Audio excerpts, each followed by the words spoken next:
Hey guys, it's Miss Birds, and I know some of you were asking for just a very general outline of the face and kind of just the proportions, so I'm going to be giving that to you now.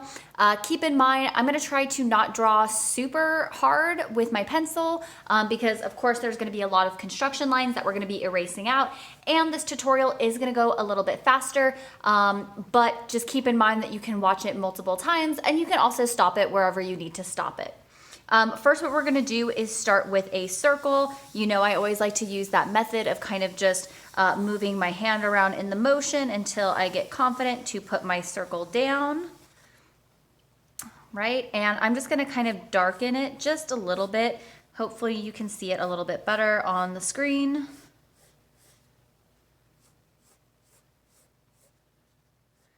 Now, the size of your circle is really going to depend on how large your face is going to be. So obviously, if you're trying to take up the whole piece of paper, do a lot larger of a circle.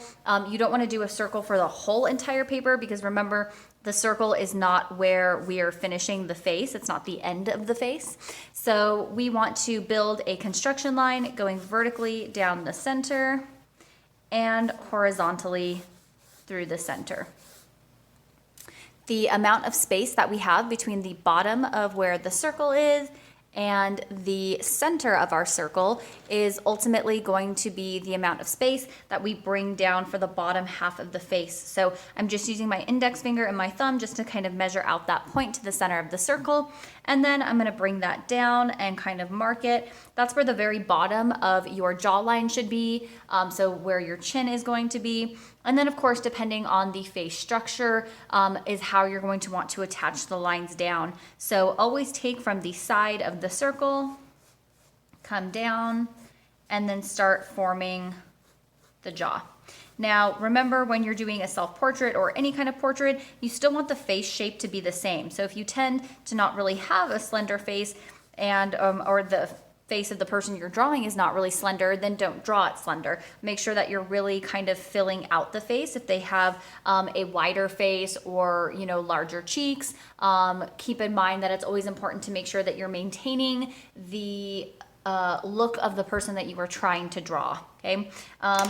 You should be erasing out this part of the circle. I drew mine a little bit dark so you could see it on screen a little bit better.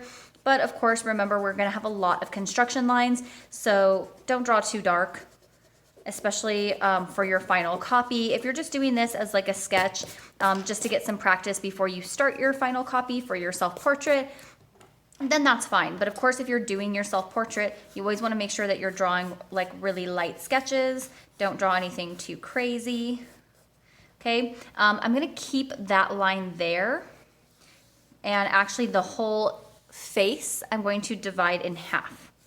Okay, so remember the halfway mark on our face is going to be our eye line. Okay, the top mark up here is going to be the hairline. And then I'm going to take this bottom section, I'm going to divide it in half. That's gonna be my nose line. And then I'm gonna take this section, divide it in half. Those are gonna be my lips, okay? And when we create the lip line is going to be the center of the lips, okay? So where the top lip and the bottom lip meet. Again, you can go through and use our drawing tutorial on the lips to help you draw them. And one of the other really important measurements when you're doing the face is the eyes. So your face width is generally 5 different eyes, okay? It's the size of one eye 5 times. So we want to divide this line here into 5 different spaces. I always start by letting the center of my line be the center of my spaces. I'm just going to mark evenly. I want 5 even spaces, so the amount of space that I have here should be the amount of space here, here, here, and here. Obviously, I'm just doing it by eyesight, so my lines are not exactly perfect. I can kind of move this one over, move this one to the side, but generally, you just want to make sure that you have a nice width going for your eyes,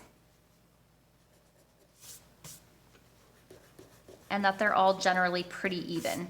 So the width of one eye should also be pretty much the width of space in between your eyes. Keep in mind that some people have eyes that are closer together, so you'll want less space, and some people have their eyes further apart, so you may want to create more space. Remember, we are constantly looking at the person that we are trying to draw. If you're trying to draw yourself, what I really suggest you doing is taking a photo of yourself and using that as a reference image, so you can actually see what your face looks like instead of going back and forth to a mirror.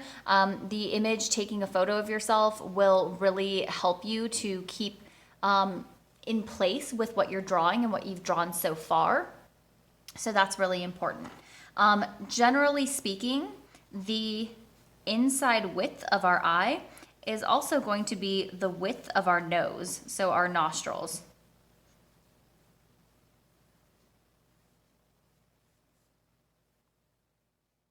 And then the center of the eye is generally going to be the width of our mouth. Okay, again, remember this is always different for every person, but generally that's what we're saying here. Of course, make sure that you're looking at a picture for reference, whether you're drawing yourself or somebody else. Okay, another really important measurement that not a lot of people think about, if you have short hair or if you're going to create your portrait with your hair tucked behind your ears, you need the length of your ears, right? And a really good easy way to think of the measurement of the ear is the eye line to the nose line. Okay, so the eye line, where the center of the eye is, the highest point down to the nose line, which is going to be the bottom of the ear. All right, and those are just basic measurements of the face. Of course, remember, these are very generalized. You need to always make sure that you are referring back to an image, a picture, or even looking in a mirror. Although that's very difficult to do, I would definitely suggest taking a picture of yourself for your self-portrait and have fun with it.